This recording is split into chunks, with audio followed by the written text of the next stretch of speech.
Hey, everyone! Welcome back to the channel. Today, we've got some bittersweet news and some exciting developments for Genshin Impact version 6.0. So grab a seat, hit that like button, and let's dive right in. So, let's start with the not-so-great news for PS4 players.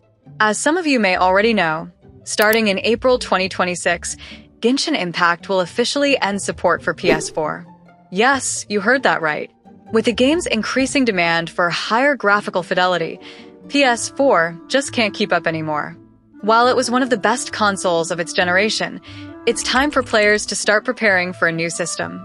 After April 2026, updates will stop, and access to the game will be blocked, so it's time to plan your next move, whether that's upgrading to a PS5, switching to PC, or even playing on mobile.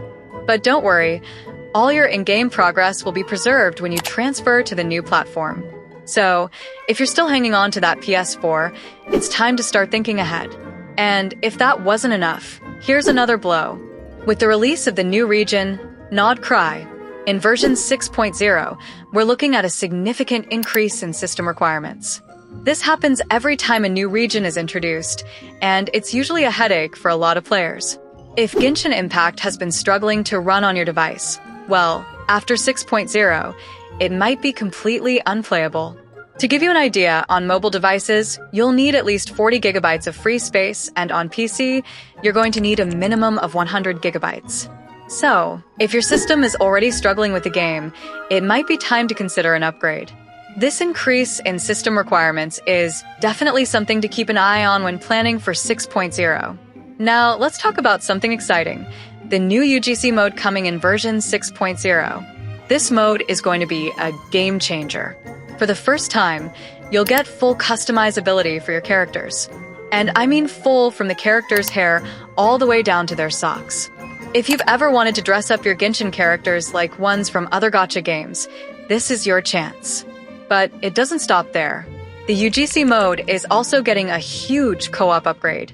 Private lobbies can now host up to 12 players, and public lobbies can host up to 20 players. That's a massive jump from the usual 4-player co-op we've been stuck with since the game's launch. Plus, Hoyoverse is taking this mode super seriously, even going as far as trademarking it under the name Miliastro Wonderland. So, yeah, they're all in on this one. Expect some serious fun and creativity to come out of this new feature. Now, let's talk about the banners for version 6.0. Phase 1 is looking pretty stacked with Iflins and Llama, two new characters coming into the spotlight. If you remember the 5.3 update, we had a situation where two brand new characters, Mavika and Sitlali, dropped in the same phase, making it really difficult to pull both.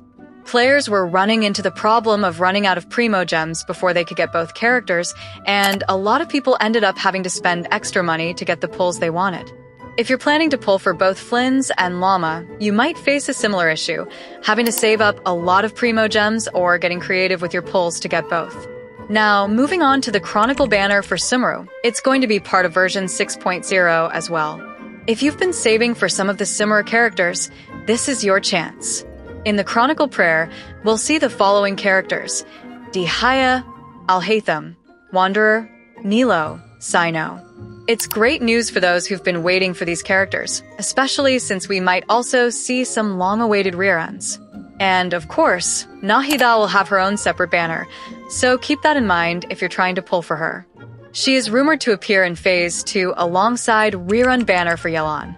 So, there's a lot to look forward to, but also a fair amount of tough decisions ahead. The end of PS4 support, the rising system requirements, and the multiple new character banners could put a lot of pressure on players. If you're trying to pull for both Iflins and Llama, you'll need to be strategic with your Primo gems, and if you're aiming for Nahida, Yelan, or the Chronicle banner characters, be prepared for a bit of a grind. But the new UGC mode and the major co-op upgrades should keep things fresh and exciting, and I'm sure it'll give us plenty to enjoy in the meantime. That's all for today's update.